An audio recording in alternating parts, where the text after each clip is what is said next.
I'd just like to start by saying this talk is for you. It's not for somebody else, it's actually for you.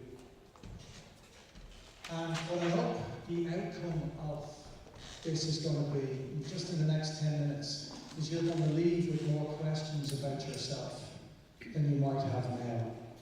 And I hope that I'm going to have the opportunity to empower you to actually follow through on those questions.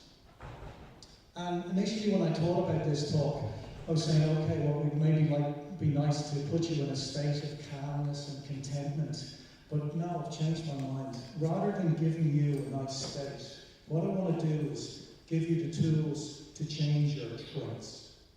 That when I didn't want to put you in a calm state here, you walk out the door, that's stress life.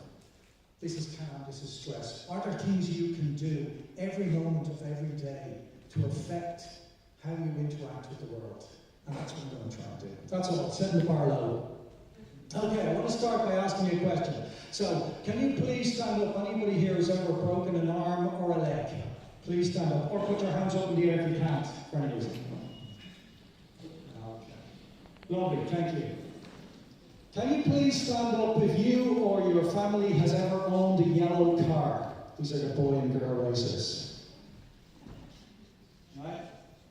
Okay, thank you.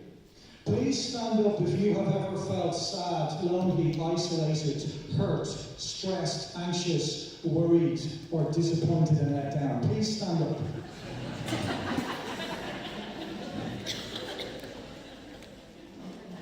Can you please look around the room? Every one of us, no matter our gender, our orientation, our politics, our economic state, our position in society, our nationality, it doesn't matter. This society seems to be trying to divide us into boxes and othering all the time. But what makes humanity and us the same is our feelings. Look around the room. Now what I'd like you to do is just pick somebody, or maybe a couple of people. Don't stare at them, but I want you to just wish them well. Don't make them uncomfortable, but I want you to just think, I hope that they can do their job in their life, that they can be happy. But while you're doing it, I want you to realize that somebody right now is wishing you well. Okay, thank you. Have a seat.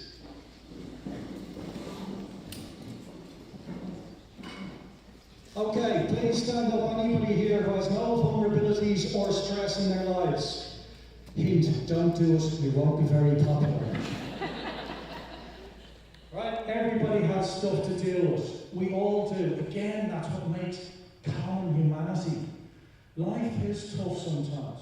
And it's the more tools we have to be able to relate to that, the better. Okay, so let's play a little game. This game is called True or False. So there's guards in the room, like they calibrate a lie detector test. We'll test this out. So I'm going to say a sentence and then I'm going to ask you true or false. Okay. You are now in this room. True? True. False? Oh, there's some liars already on the M50 thinking about what they're having for dinner. That's all right, okay. We'll move on. Okay. You are your thoughts. True? False? False. Oh, really? Sounds like some of you haven't got the manual for the brain as well. Okay, but it's amazing how, in my experience, we are not educated on how that brain and body actually work and how we can use it better in a practical way. So what I'd like you to do is let's put it to the test. Alright? What I'd like you to do is for the next 5 seconds instruct your brain not to give you any thoughts. 3, 2, 1, no thoughts.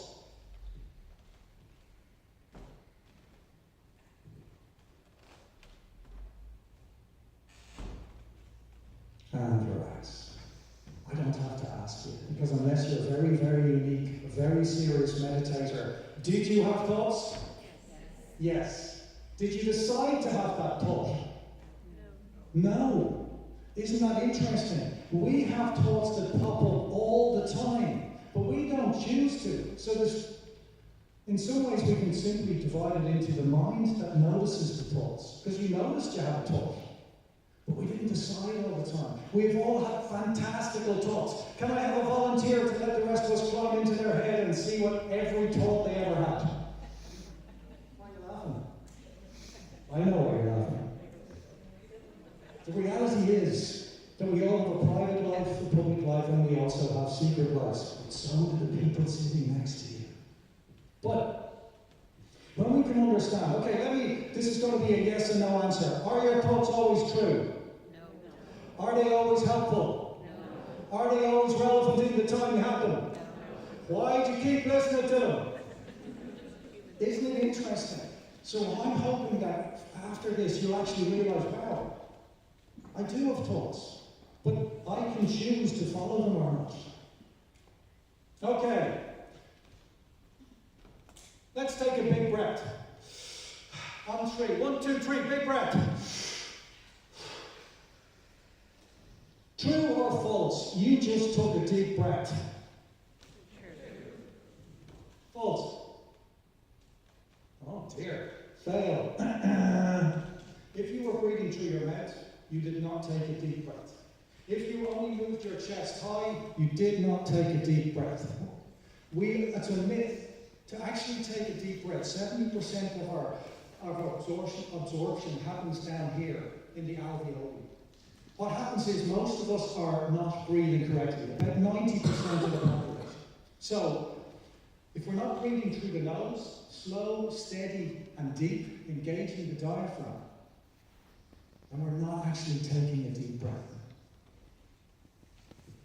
True or false? Breathing more allows you to get more oxygen into your body. True? False? I'm not convinced of it. The reality is, we only take in about 25% of the oxygen that we breathe in each breath. We're exhaling 16% of oxygen.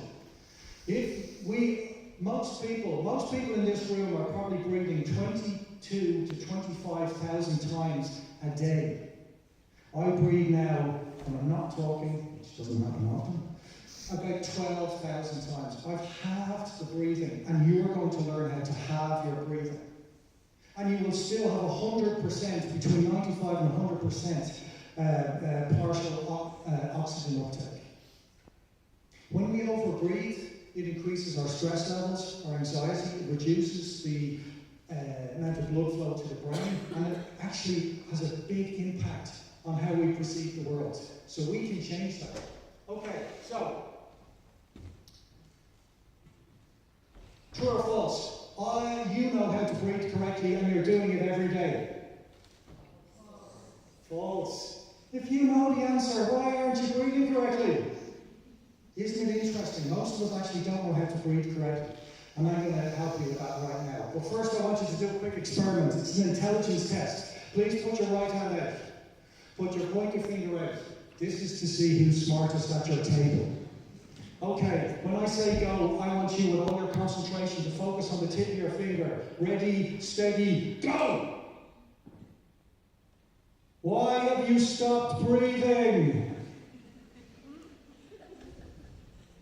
There's a thing called concentration apnea. There's sleep apnea. So much of the time when we concentrate, stop breathing, so we have less energy. We're building in stress into our lives. When we can understand how to breathe better, it can impact our biochemistry, our biomechanics, and our psychophysiology. It is phenomenal, the difference. So I want you to think of an isosceles triangle. 2, 3, 2. Breathe in through your nose, in and out through your nose. I want you to breathe in for 2. I want you to breathe out for 3. And I want you to pause for 2. Breathing in, breathing out, pause. Breathe in, breathe out, pause. That is a functional breath. Keep doing it. You are now breathing 8.5 times a minute. So you are going to be breathing now about half what you probably were breathing when you came in this room. If you do that, it will have a dramatic effect on your life. just simply learning how to breathe functionally.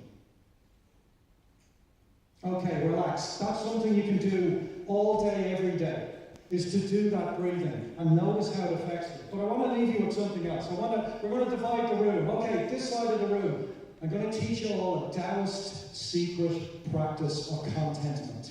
This side of the room, please think of your favourite song or any song. You got it? Start humming. Come on. Hum. Keep going. Start humming. Come on. Come on. Hum. Keep humming. Don't mind them this side. Okay, I'll teach you the real thing. Keep humming. Okay, you guys, this is what I want you to do. I want you to put your right hand out. I want you to put your pointer finger out.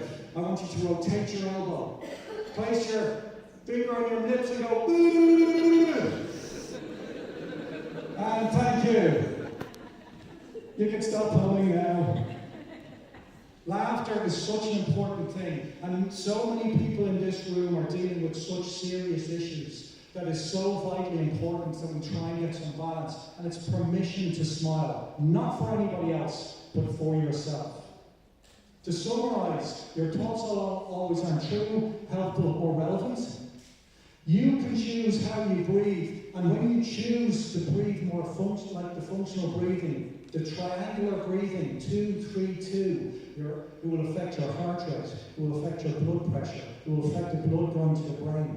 It changes how we perceive the world when we're calmer, more relaxed, and we have better situational awareness. Now, I'm not trying to say that breathing, I know hundreds of different breathing techniques, and I do. And I know hundreds of different meditations, and I do them. But I've got 2% eyesight. I'm still going to wake up tomorrow blind. And all the breathing in the world isn't going to change that. And all the meditation in the world is not going to change that. But what it will do, it will allow me to relate to that in a very, very different way. Viktor Frankl said between stimulus and response is a space, and in that space is our opportunity to choose. When we make better decisions, when we utilize tools that are there, everybody has challenges. We all know we have vulnerabilities. That's okay.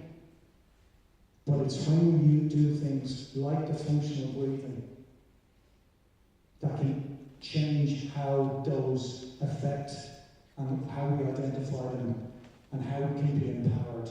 I hope that was helpful. Thank you very much for a great day.